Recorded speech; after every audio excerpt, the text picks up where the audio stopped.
Scales. Let's cut to the chase. Remember the C major scale in the first position. We have open strings here that will not allow us to move the scale pattern where we want to change the key of the scale. This is C major.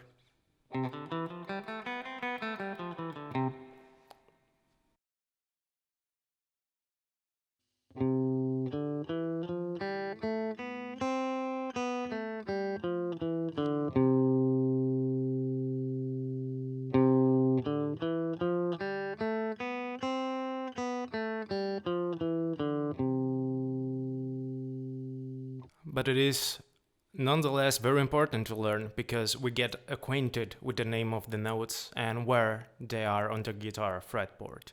The natural notes, that is. Once we know where all the natural notes are, then improvising in the G major key, for example, that has an F sharp, or an F major key that has a B flat, will be just a matter of playing the altered version of each respective note. Now, if scales are to be played very fast, there won't be time to think. You'll just memorize the movable scale patterns. Talking of which, here's the movable major scale of C on the 5th string.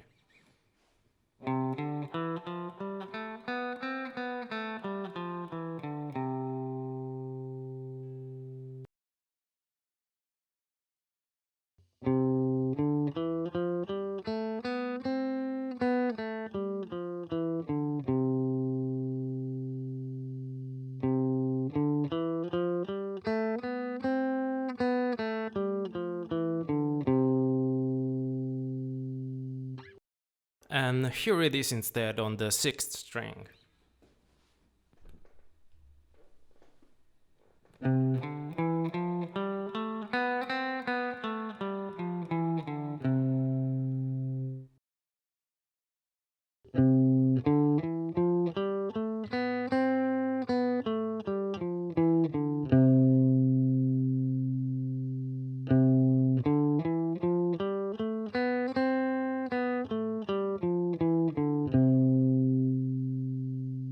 Remember about the sequence of intervals that make a major scale.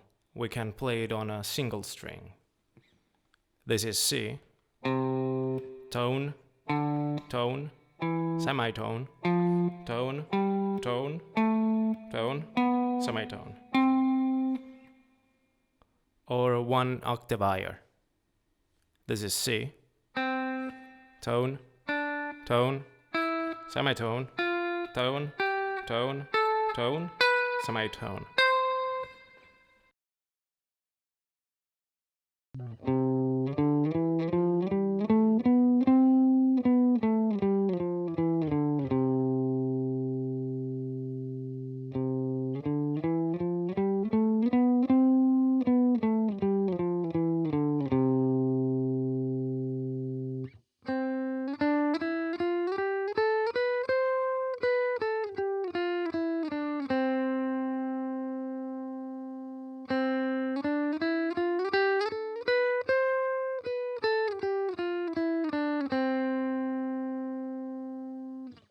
Now I want you to play the last 10 measures of the last exercise and call the notes as you play them. You won't need to know where all the notes are at all times in general, but if you need to play a D-flat major scale, you have to be able to pinpoint where D-flat is on the fretboard, so that you can play the scale pattern starting from that fret on the guitar. But for this exercise, specifically, know where the natural notes are and call them as you play them. This is the scale of C major, encompassing all the different positions that we covered until now, plus a 4th string position near the end.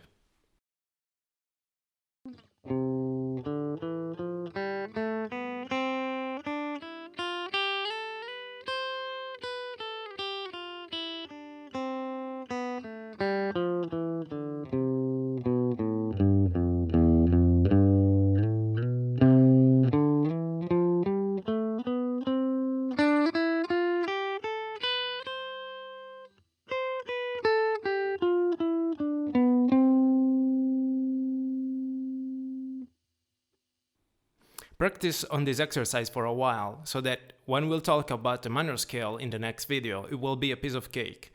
Let's now harmonize the major scale by thirds. This is classically called organum, the parallel motion of two voices. You can call them dyads, an harmonic interval of two notes, as opposed to triads, which are chords.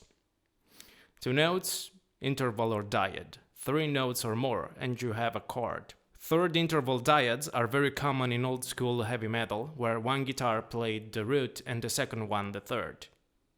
You know, like Iron Maiden.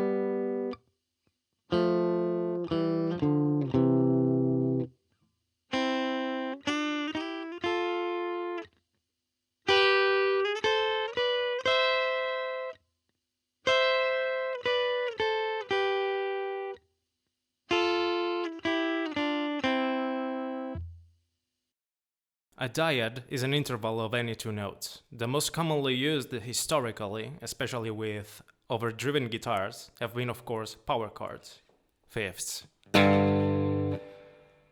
Fourths, since the dawn of rock and roll, and in general octaves.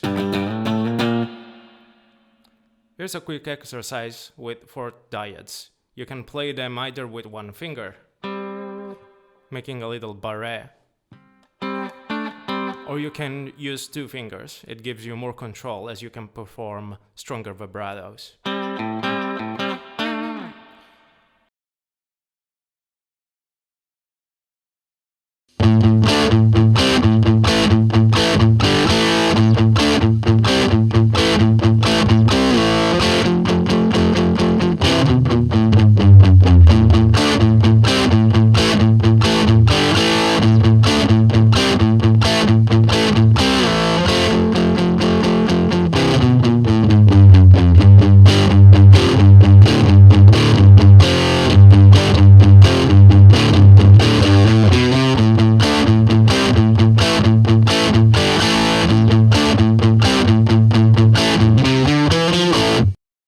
If they look like a power chord without the root note, it's because they are.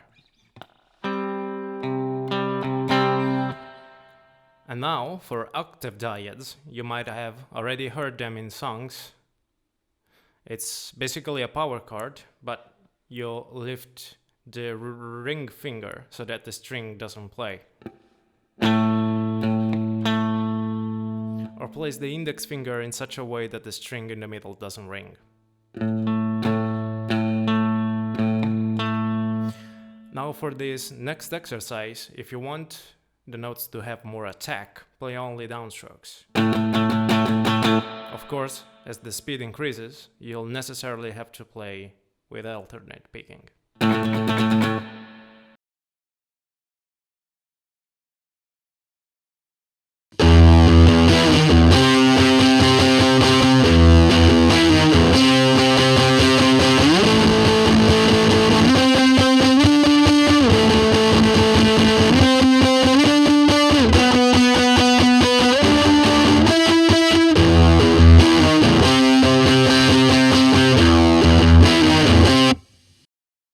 Play slow, then increase gradually. Don't be in a hurry. Play clean first.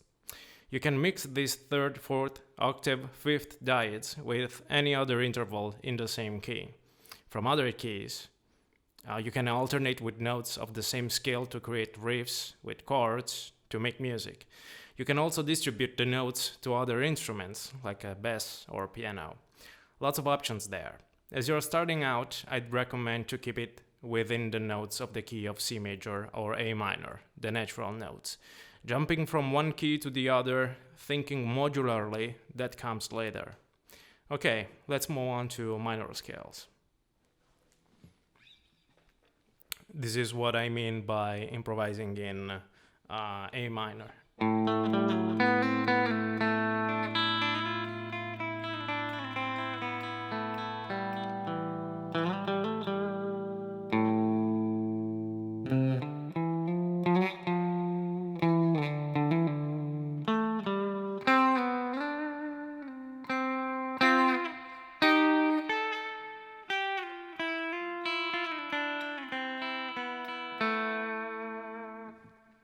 See you in the next video.